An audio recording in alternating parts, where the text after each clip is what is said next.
Okay, I'm back with another video. I know it's been a little bit, and I know y'all see the title. It's just something I've been thinking about for some time. This is a video that I wanted to make for a long time, and I never got around to it. But if you're new to this channel, or if you're not new to the channel and you haven't subscribed yet, what are you waiting for? Subscribe and turn your bell icon to all. And be sure to share this video and drop a like on it. Now back to scheduled programming, already in progress. Okay, the thing with Lauren is it's complicated. Now, I don't know how many of you people that's new to them or only people who've been watching for more than 6 or 7 years is going to know what I'm talking about. If you only been watching for a few years, then no. I mean, people that have been watching for like 10 years minimum is going to know what I'm talking about. 10 years, yes. Grandpa been dead for like 5 or 6, okay? And this happened a few years before he passed. So that's about 10 years ago. Now, the thing with Lauren is the real story that I remember when she finally appeared.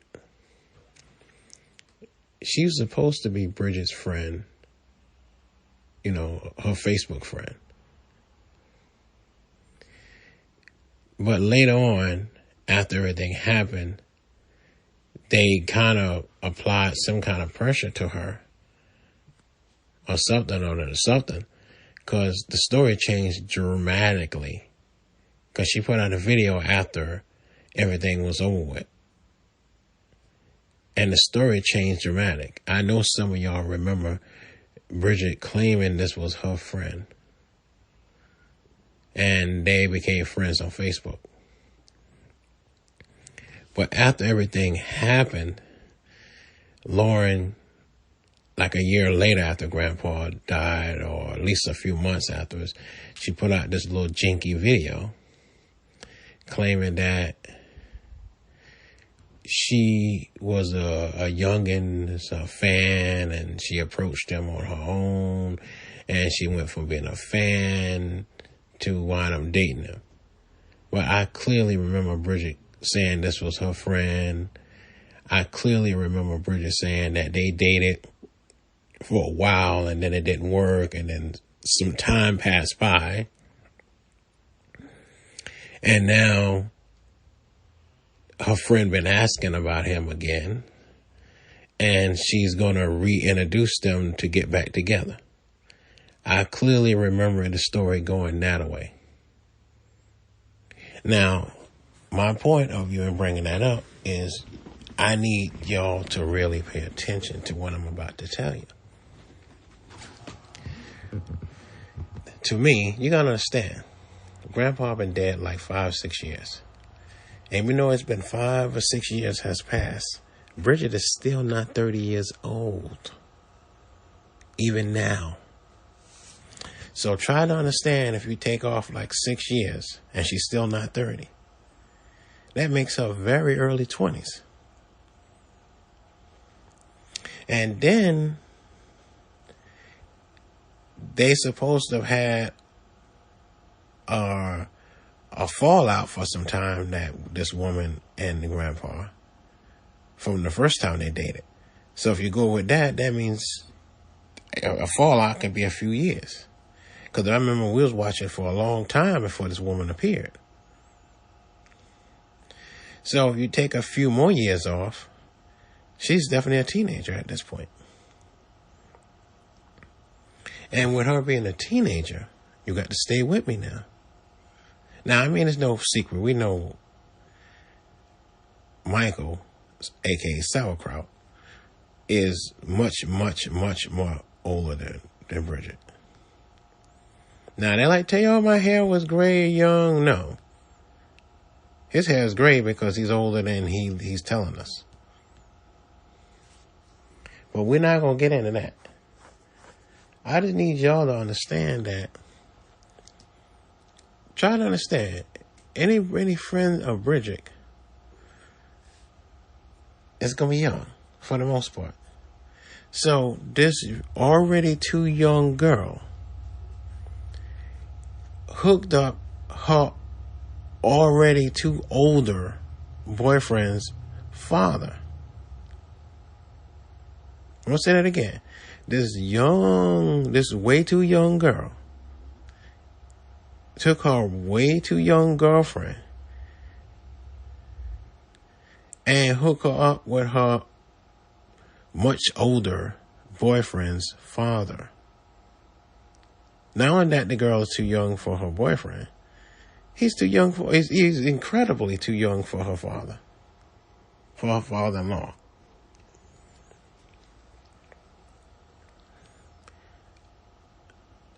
But my thing is, the way they did her, they just grabbed her up and tossed her. Now, I don't know how much of y'all remember, but I remember clearly when, towards the end, he started getting sick. He wanted to marry her and all this other stuff. And he was trying to make moves towards that, but your boy Sauerkraut put the kibosh on that. And the more he wanted that, the more he got in between. So between him trying to run off and marry her and trying to give her some money and trying to do all these things to make sure she's going to be okay because he wasn't going to make it, he tossed them into that facility. Now, so many of y'all thought that she was going to get to stay in that house and all that stuff. And she was doing good with them children that Michael had legal custody of for many, many, many years. But he didn't really want all those children. But he had to, so the state wouldn't take them. While his sister was off and on drug binges and alcohol binges. Drug binge and alcohol binge. Same thing Charlie was on. But Charlie didn't get the forgiveness and understanding that she did. Even though she had all these children in her custody. And that should be even more unforgivable that you dump all these children on me.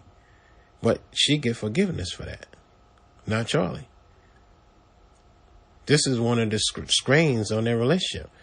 He didn't get the same level playing field as everybody else did. I'm not saying if he did, that two wrongs make a right. I'm not saying that, okay, he should be favored. No one should be favored. I think that if y'all got forgiveness for her, you should have had forgiveness for him. And that's how his whole life has been with them. But to get back on Lauren, now you got to understand what Lauren's task was. If y'all remember now, Grandpa Gas was unnatural. He had some rare, unbelievable condition. I mean, he had irritable bowel syndrome and something else, but that ain't it. He had some rare form of it. That's why he had that biohazard tattoo on his back, like a tramp stamp. Now, some of you long-time people are known about that. They did a whole video on it when they taught the tattoo parlor and all that other stuff when he found out that has happened to him. Now, what I have to say about that is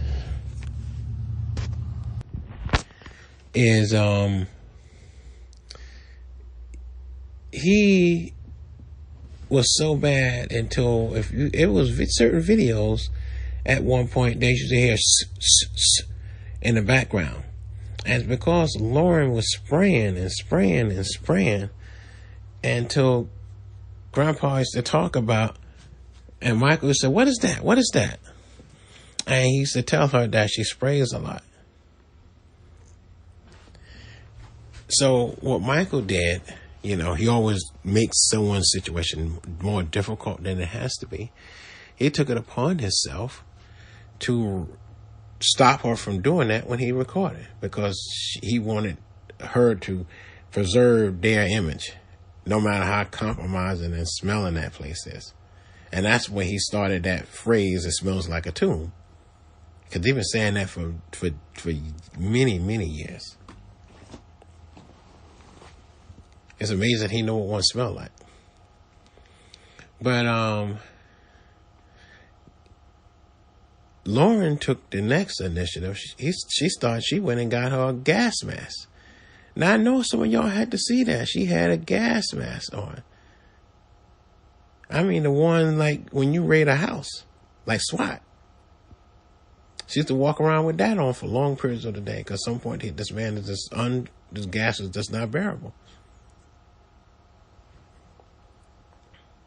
And now you got to understand. I mean, I ain't going to go in on it, but you got to understand how Grandpa looked. I mean, he, y'all love him and all, but come on, you got to understand how he looked. You got to understand this. This woman had to deal with this. She had to be intimate with it. Can you imagine fellatio with this man? And kissing and doing other things and looking up with this on top of you? Or you on top of it, which you don't get no better? You got to understand that. And you got to understand this is a young girl. Now, they went to great length to conceal their ages until they got appropriate age. And because someone said, well, I'm really older than how I look. No one's putting birth certificates up there. I mean, for me to believe you, I have to see your birth certificate. And I know what a real one looks like versus a good counterfeit. No one's doing that. No one's going to do that. But as I'm saying, that woman that young girl had to put up with a lot. And then all those bad kids. The little ones that's jumping and leaping and getting hurt. The ones that's like preteen or they're trying to get into stuff. And they're not going to give her too much respect because she ain't nothing to them. Because if you ain't listening to the people that is something, you definitely ain't going to listen to the ones that ain't nothing. You got to put that together. So the end result is they grabbed her up and tossed her like a bag of Cheetos after it's emptied. It's like an empty bag of Oreos. They just grabbed her up and alley-oop. So she went peacefully. You can see that she's not a problematic person. You got to be a humble and type person to not get angry too easily and easygoing to date Grandpa. What do you think Michael and all of them and the mother, between both parents, no wonder everybody got a bad attitude and everybody all crazy and wild. And you got to understand that. Both of them are volatile people with a big bag of I don't give a shit flowing through their veins at an unnatural level. And she got up and left, went back in the bushes, started all over again. She did it. I give her credit. She started all over again. And she had all kind of feelings going through her. She actually did care about him. And she couldn't even really talk about it. She couldn't really talk about it. She had to keep her feelings bottled up. And when she did talk about him, she had to be very, very careful and very, very picky on her words. She couldn't talk like any other widow or anybody that lost someone they've been dating for a significant amount of time. She couldn't talk the way she wanted. Now, y'all had to see her little small channel that had the craziest name. I mean, eventually she changed it to Lauren and whatever her real name is. Eventually. And she started putting up these little boy videos looking like Jesse. You know, which y'all probably see on the screen now. And y'all probably think, well, who the hell is this? You know, you may have seen it in the thumbnail too. I don't know. But this picture's not Jesse. It's actually Lauren. So, and you know, it don't help that she's plucked clean like 11, 12-year-old.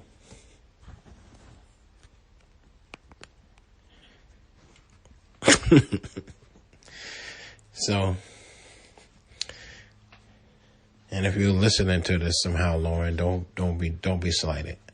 I don't hate you, and I wish you all the best if you happen to be watching this video. I'm actually on your side. I think they should have handled you better. And I know you're not going to come out and say how they handle you all these years. And if this video gets some real traction and they start people asking questions, I can see them reaching out and putting some sugar underneath you to get you to say something nice like, oh, we've been in cahoots for the whole time. I've been watching off and on, and I ain't never seen a Lauren video of them saying, oh, we having Lauren over and all this other stuff. How you going to spend time with somebody for a couple of years every day, and then you just pick up and toss her, and no communication, don't ever have her back around, and ain't no, well, somebody probably get in the comments, this is stupid, defending them, talking about, well, they don't have to put everything on camera. If they can put all their Tina business on camera, which most of it is fake. And the Tina thing, it sort of pissed me off, because Michael, your boy Sauerkraut, y'all seem to understand that. I always picked up a little racism in him, how he handled black fans and black people and all that other stuff. And that goes back with Grandpa too. That goes back with him too. He got some of that in him too. But I'm not going to get into that, because this ain't what it's about. But what I will touch on is that Tina thing, and I'm not going to get too far into that either. That thing that allegedly happened with her son, that was kind of real. And they kind of convinced her that she looked at it wrong. Nah, he didn't handle her son right. He didn't. And this, you got to think about it. Even though he the kind of person he is, you going to tell me he has no black friends? No black fans that hasn't approached him? No. It's going to be, no, he's too big of a person to not, and no, well, pun intended, but that was not initially intended though. But we're going to roll with it. You're going to tell me that no black fans has ever ran into him and wanted a picture and posted it? No, what I think is I think he doesn't even take pictures with anybody like that. He been out here at a good level for over a decade. And you gonna tell me that's a long time and you never ran into any of your black fans? And I mean, he's been seen by tens of millions of people between his father's channel, between his channel, between Bridget's channel, between Jesse's channel, between lots of channels. And you gonna tell me none of your black fans run into you? As much as you go to Walmart, no one saw you that. No one saw you and wanted a picture and posted it and dropped your hashtag. Because I've looked on his hashtags and I never seen any picture with a black person. At least at the time of recording of this video. Now, it may be one later in life or one that got taken so long ago it got smushed by all other photos, but I never seen one. Again, at the time of recording of this video. But anyway, I'm just basically saying that They don't show that woman no love. No one has brought her back to see how she are. I mean, you think that at some point, his anniversary of his death or something, you'll have over for dinner and talk, have on, to see how she doing. A phone call is not good enough at this point for someone of her status in your life, at least in my opinion. Now, I don't know if y'all agree.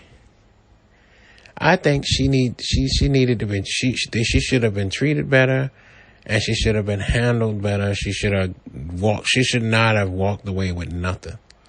Cause I know Grandpa didn't want her to walk away with nothing. She walked away with a small bag, pretty much the things she brought there, and whatever she brought on her own there. The way she came in was the way she went out. And, he gave that house to his sister and tossed her out. I mean, it had him look like she's going to leave. And if you remember clearly, he didn't seem too broken up that she was leaving either.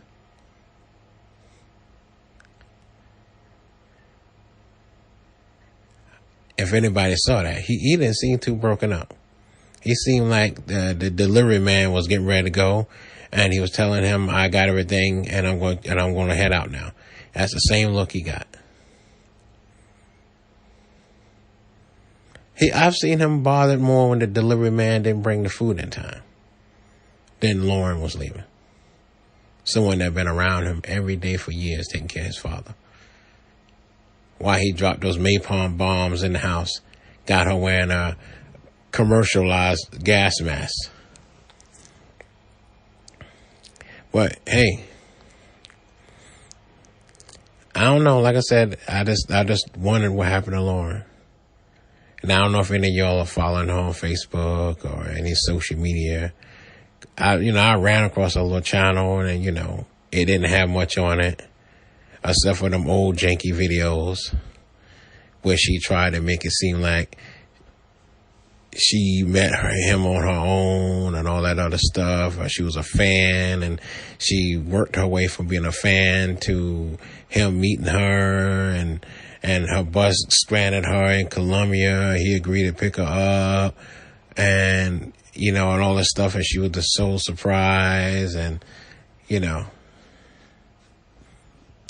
Now, did some of that stuff happen like that? Yeah, but I think she's leaving out a lot of stuff. And changing a lot of stuff. Because I clearly remember Bridget saying this was her friend.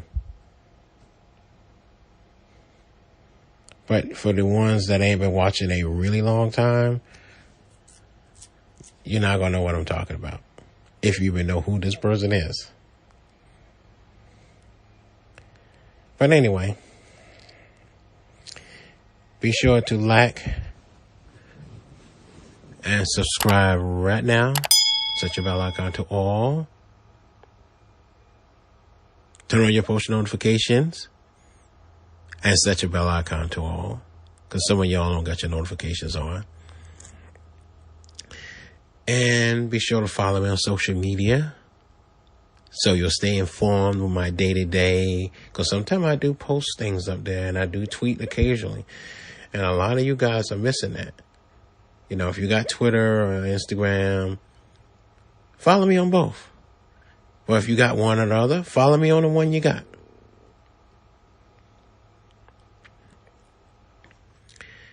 Anyway, I'll catch you guys on the next one. Peace.